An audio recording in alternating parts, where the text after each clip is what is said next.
How to find the Wi-Fi password on Windows 10, that's what I'm going to show you in this video.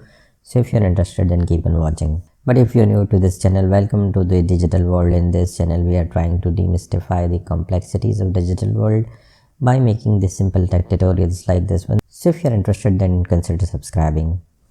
Now in order to find out the Wi-Fi password, the easiest way is that you need to go to your control panel, and within the control panel you need to click the network and internet, and in that you need to click the view network status and tasks, and from here you will see the Wi-Fi connections. You need to click this hyperlink.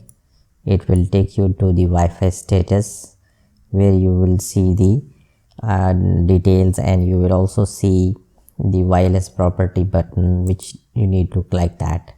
And once you will click this, you will see the connections and the security option. You just need to click the security, and from here you will see this network security key. You just need to click the show characters, and it will show you the Wi-Fi password on your Windows 10. So that's how you can find the Wi-Fi password on your Windows 10. Thank you for watching this video. If you like this video, hit the like button, share and subscribe.